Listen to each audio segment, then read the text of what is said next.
Hey guys, welcome back to my channel. Today we have quite the fun video to do. I am definitely going to be stepping out of my comfort box when it comes to this video. As you guys know, if you watch our channel, we aren't really huge into drinking. However, when this company contacted me, this right here is their product.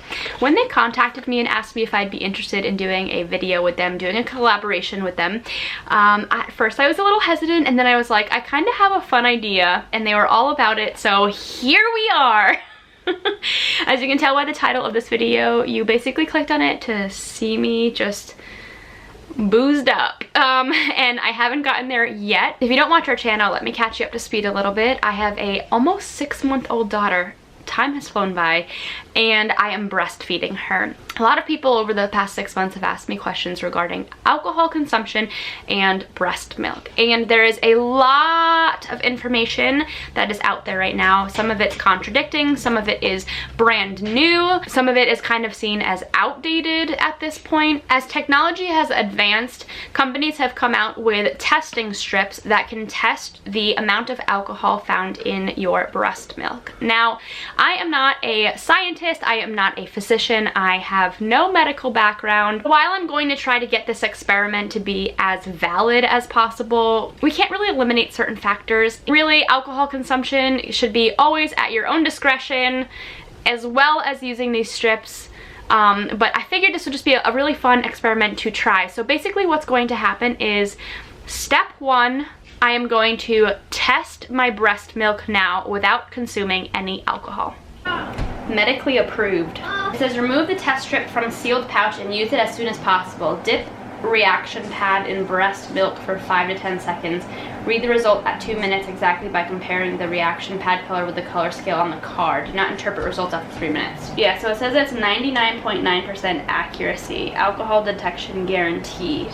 So we're gonna actually see if this works. So I need a control sample, I think. I think at first so I'm gonna pump. Yeah, pump and then dip and then take dip. And then it should be control white. Should be white. Unless you've been drinking. I have not been drinking. As you guys can see, this is what the first test should look like. It should be 0 with no alcohol in my system at all. And then this will be gradually as I drink more. I haven't pumped in so long, so I don't even know if this is gonna work. I think that's enough milk. Remove test strip from sealed pouch and use it as soon as possible. Dip reaction pad in breast milk for 5 to 10 seconds. Read result at 2 minutes exactly by comparing reaction pad color with color scale on the card. Do not interpret results after 3 minutes. I wonder what happens when you leave one out. As you guys can see, that's how little it is. 1 Mississippi, 2 Mississippi, 3 Mississippi. Set timer for 2 minutes. And as you can see, there is absolutely no blue. So I am sober. I have no alcohol in my system right now. Now that we've established a baseline, now it is time for me to drink my first beer. I'm going to try to drink a beer, test my milk, drink a beer, test my milk, drink a beer, and test my milk. Now, I am a lightweight, and you guys know I don't drink a lot. So I feel like by the 3rd beer, I am going to be sloshed. I am going to be so intoxicated, and I don't even know the last time that I was drunk. So this should be interesting, to say the least. All for you guys, right? A few minutes ago, I actually posted on Instagram a questions in my stories so that folks can ask me questions for a Q&A. We don't really talk about this often, but Dan and I are actually specialists when it comes to craft beer. We worked for probably 6 or 7 years in multiple different craft beer restaurants. And I know everything there is to know about beer. So right here, I actually have, this is what I'm going to be drinking. I have a few of these. It is by Sloop Brewery, which is a brewery that's right by us. It's probably half an hour away. And this is called their No Santa New England style IPA. And it is 6.5%. To give you guys a little baseline, I think a Bud Light is 3.4% or 4%. alcohol percentage, so this is almost double that. When it comes to like the quantity of time in between each beer, I'm kind of just going to go about it as if I was hanging out with friends and chatting and how we would be drinking. Obviously I don't want to be drinking the rest of the evening because I am a mom, but so I might speed it up a little bit, but I'm gonna try to like recreate how one of us would be out drinking alcohol that night or whatever, and go about it that way, so we can try to make it as realistic as possible if you were actually going to be using these strips in real life. Also, I just wanted to say thank you, Self Check, for sponsoring this video. This is going to be fun. Let's get started.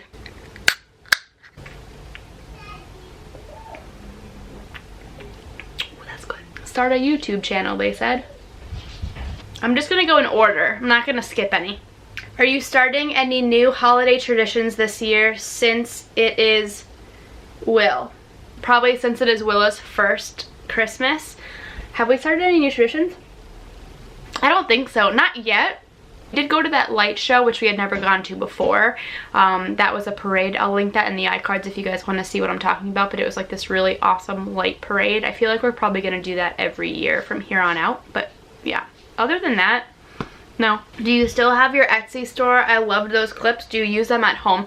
I don't have my Etsy store because I wanted to start a new project, which is going to be released soon. It is similar to YouTube, but in the form of text, if you are getting at what I mean.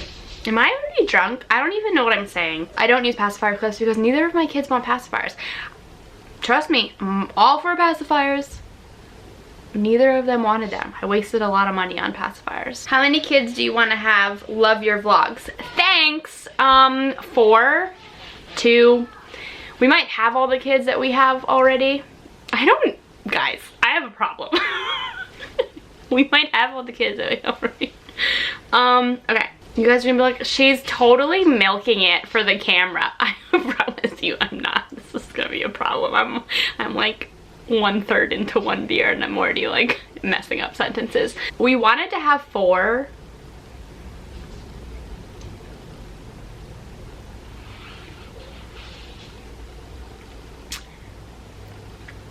Then 2 under 2 happened. And now we're kind of like, 2's cool. I need a bigger house before I start having any more babies, guys. I also need to fit into my clothes again. Favorite guilty pleasure name, like a name you love but is too out there for you. Harlow. Harlow. I would name my kid Harlow James Fitzgerald in a heartbeat. But it's just the name that, like, if I told my family that I was naming my baby Harlow James Fitzgerald, they would just be like, what? I love the name Harlow. I actually really like the middle name James for a girl. There's somebody in my past though that was named James who was just like not a good person, so I also wouldn't want to name my child after that person. But yeah, Harlow James would totally be the name. I would like to hear a little more about your own family and your life before Dan. Okay. So I was born in Bronxville, New York, and I lived in Mount Vernon, New York until I was about 7 or 8. We lived in a really cute home. The house actually, everything was on the 2nd floor. It was kind of weird, like the kitchen and the living room and all the bedrooms and stuff. And on the 1st floor, which is like a big open hallway and a staircase and a converted like living room den space. So like the kitchen was on the 2nd floor, everything. And it was a really nice house, and then we eventually moved to Briarcliff Manor, New York, which was like shock because Mount Vernon, New York versus Briarcliff Manor, New York are like 2 entirely different places. Like, I went from being the only white person in my kindergarten and 1st grade class to having literally not one black person in the elementary or middle school of my school, if you want to talk about lack of diversity in both scenarios. So I went from one scenario to the other, and it was just like really weird. The reason we had left Mount Vernon is because we actually had a person jump our fence in our home and with a gun, and there was just like a string of different things that happened that caused my mom and my dad to just be like, no, we can't be doing this anymore. Like, we can't live here. It's just not safe anymore. It's not the like neighborhood that it used to be. And it was really scary. So my brother's like bike got stolen at like knife point, and it was just chaos. So we ended up moving to Briarcliff, and we literally had the like cheapest, we were like the poorest family in Briarcliff. It was like the cheapest house on the block. A total like Chip Gaines like scenario where like you buy like the cheapest house on the most expensive block. That's totally what my dad did, and he renovated the house, and it was really, really cute after he renovated it. Had a huge backyard, and then my parents eventually got divorced. And I was around like 16, 17. I was going to college at that point, so I didn't really have to like choose who I was going to live with or whatnot, because my mom decided that she was going to move back to Africa. Now, Africa has always been a huge part of my life. I have grown up going to South Africa. I have grown up around different cultures. I have experienced places outside of the United States. I have family all over the world. And my mom, being from there, decided that that is where she wanted to go back to. And so that's exactly what happened. She ended up going back to South Africa with my little brother, who was 10 at the time, I believe. I ended up going to college. First I went to Hunter College in the city, and I lived in the city for a few years. Then I went to Pace University. And then I eventually dropped out because I got really sick. So to bring you up to speed, my mom actually came back briefly for our wedding, then went back to Africa, and then she moved here when Cooper was born. When Cooper was born, we were all in like weird scenarios. I was trying to figure out like how to be a mom, and she was trying to figure out like kind of how to be my mom again, because it had been like almost 10 years that she had been gone. There's a lot of like tension in that scenario, and my mom decided to move to stay with my brother. My brother lived in California. I have two brothers. I have an older brother who's 6 years older, and I have a younger brother who's 9 years younger. My older brother's name is Joe. My younger brother's name is Cooper. No, oh no, it just hit. Oh, my younger brother's name is Nicholas. I'm drunk already. This is a problem. As I go to drink again. My younger brother's name is Nicholas, and my dad lives here. He lives in like a neighboring town, and my grandfather's here too, and they come over every Sunday for like Italian lunch. We get like cold cuts and stuff like that, and they like hang out with Cooper and Willa, and it's really nice to have them too. So that's my family. You didn't ask me about Dan's family, so I'm not gonna answer anymore. Okay, so we're one beer down. Babe, yeah. Can you do me a solid? I'm gonna need another beer. Oh God, he's gonna make fun of me so much right now. I need another beer, and I need my pump.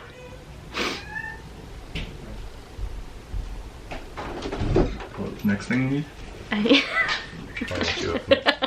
I'm like already drunk. Wait, no, keep the door open. I need my pump. Okay.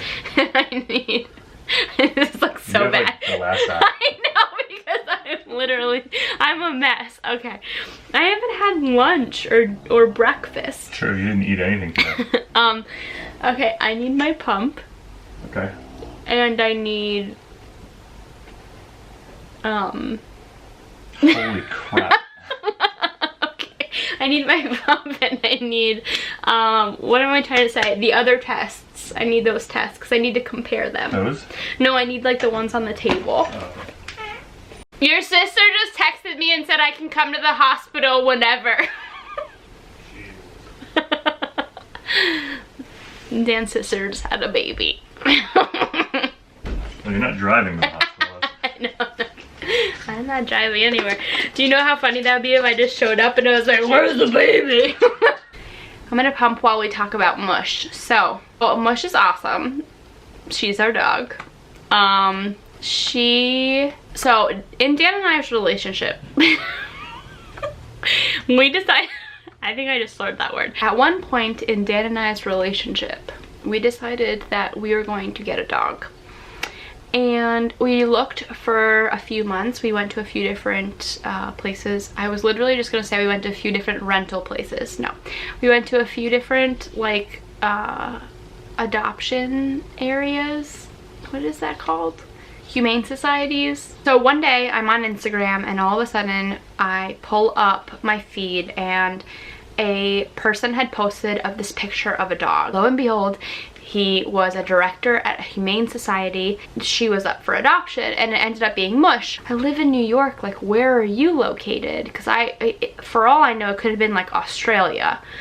And he said Ohio. And I was like, oh my goodness, like that's actually like within driving distance of me. I cannot get through the story. So I asked him, this is like the hardest thing in the world. I'm like trying. I am a train wreck right now and I have only drank one beer. Okay. I was like, oh my goodness, that is amazing because I live in New York. But then I was like, you probably don't allow out-of-state adoptions because you'd have to like come to my house and like make sure it's okay. And he was like, no, we do allow that, but we don't ship our dogs like via plane, so you'd have to drive here and pick her up.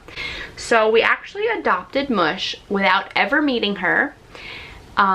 We adopted her on Tuesday, and then the following Tuesday we drove 10 hours there and 10 hours back to go and pick up Mush, and she has been our baby ever since. When we adopted her, she weighed like 15 to 20 pounds more than she should have. She had whipworm, ringworm, she had fleas, she had a double ear infection that was so bad that she couldn't hear anything. Her ears were clogged. She had wrinkle infections. She had like, she was a mess. She was, when they, honestly guys, when they brought her out for us to meet her, she was like, she looked so bad that Dan and I kind of looked at each other and we were like, what are we getting ourselves into? Like, I don't know what I'm saying now, so we're just gonna test this milk. How's that? Okay, cool. Ready? 1 Mississippi, 2 Mississippi, 3 Mississippi, 4 Mississippi, 5 Mississippi, 6 Mississippi, 7 Mississippi, 8 Mississippi. Yeah. So I'm gonna sit this down on the piece of paper. I like paint my nails all the time and they just get so cracked. Oh, I'm supposed to set a timer. Set timer for 2 minutes. Your timer is set for 32 minutes. No, end timer. I stopped the timer. Set timer for 2 minutes, please. Your timer is set for 2 minutes. Weirdly enough, guys, I kid you not, this has a smidge blue. Okay, so the test that I just took actually has a little bit of blue. That's kind of crazy. Wow, guys, it actually matches. Wait, that scares me. Is alcohol really showing your system? Okay, I'm gonna see if I can show you the differences between these two tests. So the top one is no alcohol and the bottom one is the newest one that I just took. See how the newest one has a little bit of blue tint to it? See? So that is that one and that is that one. Now I'm a little shook because this whole time I was thinking that like when you drink a little bit it's okay, but this is actually picking up something in my breast milk. Let's go on to the next beer and some more questions.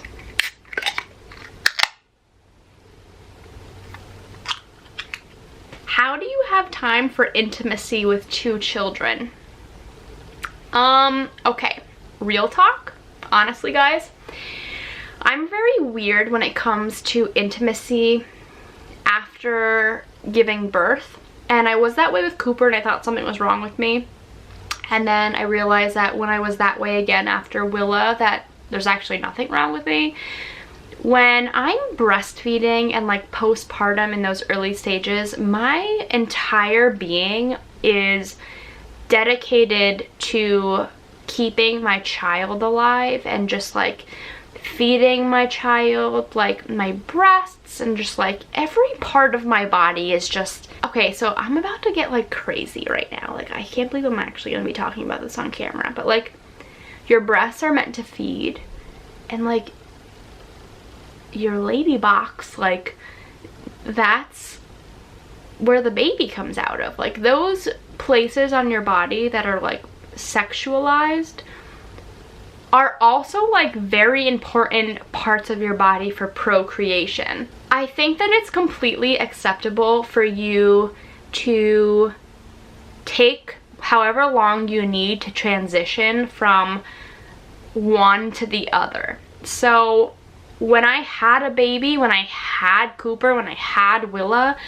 when they exited my body, like, I was healing, and like I was using parts of my body to nourish my children. I didn't want or feel any urge or desire to, what am I trying to say? Like, I just didn't feel it. I'm really lucky in my relationship that I have found somebody who respects how I'm feeling, and I just think that intimacy can be in all different shades. So like, you don't have to have sex to be intimate. You don't have to do like hand stuff to be intimate. You can, I hope my parents aren't watching this video. Oh Lord, okay. I think that like having a really deep and just like a really deep conversation can be intimate, or cuddling on the couch, just cuddling, could be really intimate. You know, taking a few seconds out of the day to hug one another, but like really hug one another, that's intimate. You can be intimate without actually being intimate. Does that make sense? I don't know if that makes sense. I kid you not, this strip turned blue. Yeah! Dan and I didn't think this was gonna work. Okay. Back to what I was saying. So yeah, so for a while, a couple months, this is gonna be the longest video of my life, but for a couple months after, guys, I just don't really feel like being intimate. Like, I need my body to heal. I don't feel attractive or sexy. Like, I'm strictly in mom mode, and that's okay. It's okay. You're in a relationship. Like, if the person you're with can't understand that for a few months out of the years you're gonna be together, that you just need to like have one role, then you need to like check your relationship, honestly. I watched another YouTuber the other day. I'm not gonna name any names, but like, her name rhymes with Schmarin Schmilliams. She said that she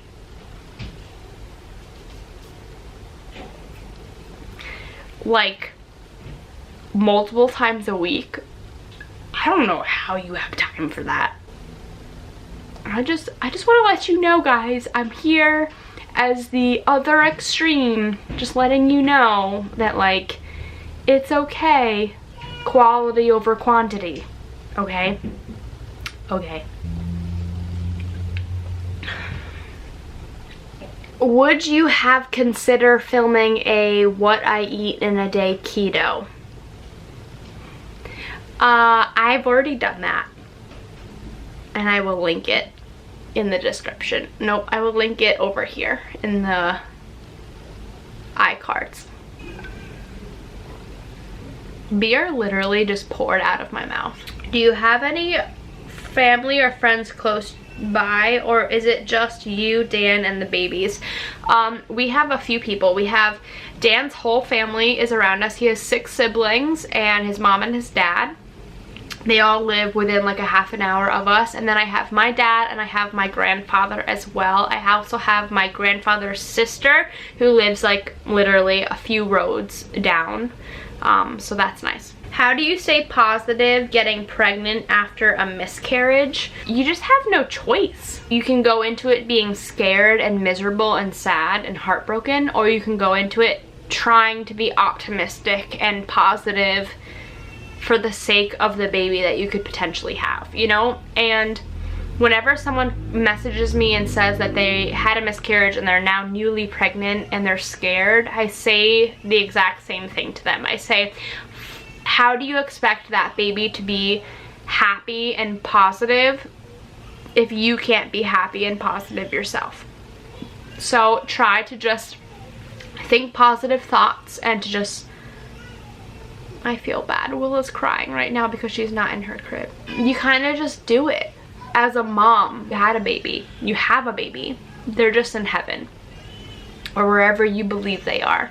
That's where they are. You had a baby. You are a mother. You just have to be a mom and you just have to move on and be strong for the baby that's in your future. Would you like another baby?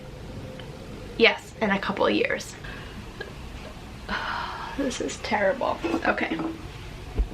I don't know what I was saying, but my battery just died and I just finished this beer.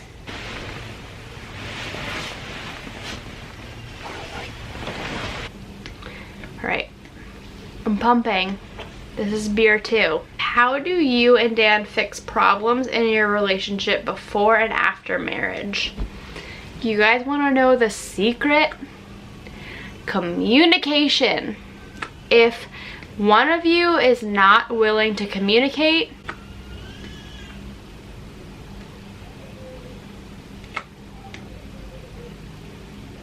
it's just not going to work. Like, Dan and I communicate so well to the point where either one of us can start a dialogue and we will both engage. You enter this marriage with someone, you enter this relationship with somebody, and then you don't care enough to just talk, like to just say how you're feeling.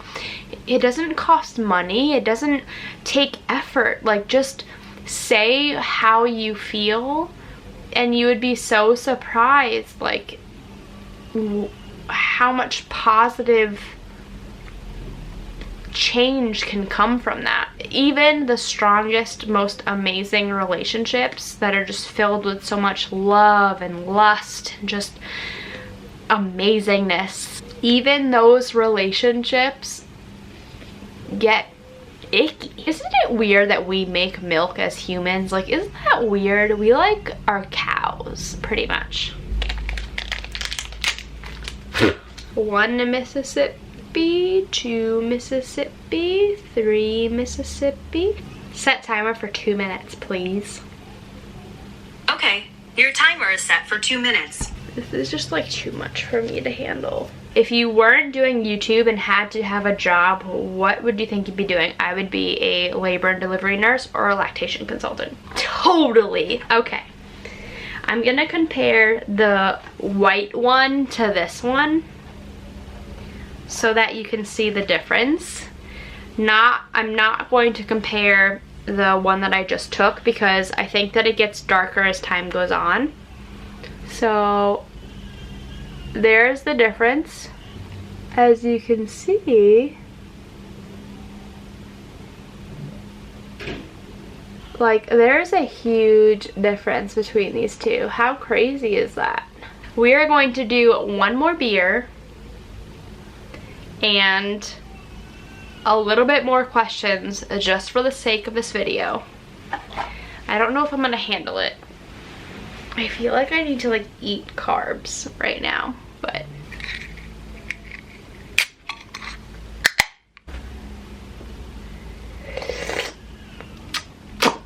okay, next question. Has anyone recognized you from YouTube? All the time. All the time. Like, probably on a weekly basis.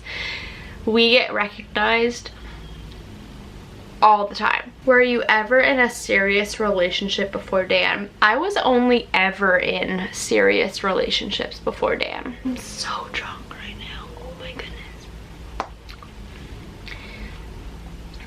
Yeah, I had boyfriends. So I'm gonna finish the last of the last beer that I'm going to drink. I'm going to pump. So it is time to test this milk.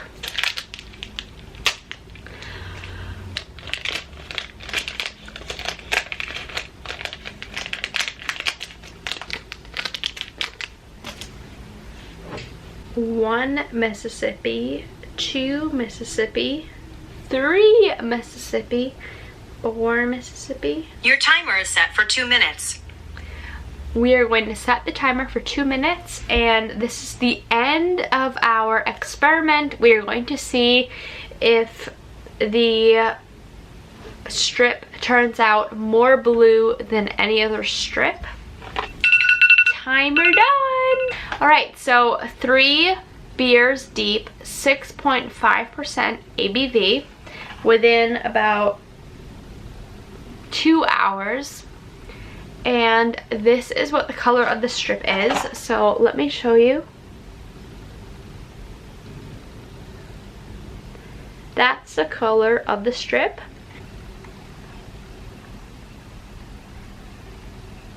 So I think it's safe to say that these strips actually work. I'm clearly drunk out of my mind right now, but it's nice to know that if I'm ever at a point where I'm enjoying myself and I'm having a few cocktails or drinks, and you know, whether I'm at a holiday party or a birthday party, that I can enjoy myself and I can come home and I can take these strips and know whether I can feed my baby or not. So as you can see, it is safe to say that I should not be breastfeeding my child right now, which I am not. Dan is in the living room right now giving Willa a bottle of breast milk that I've pumped prior to this. Ooh, I am hot. Alrighty guys, well I think that it's safe to say that these strips actually work. Being drunk on camera and like doing a social experiment. Oh, that was nice. It's still very nice. What's mommy doing? She being crazy? I wish she's just watching you like, you're weird. Sweet dance moves. I don't think, did you just snort? You're not using any of this. I'm gonna guarantee you're gonna be editing and be like, alright, delete. Delete, delete, delete. I don't want to be this drunk. I just want pasta. That should be a t-shirt. I don't want to be this drunk, I just want pasta.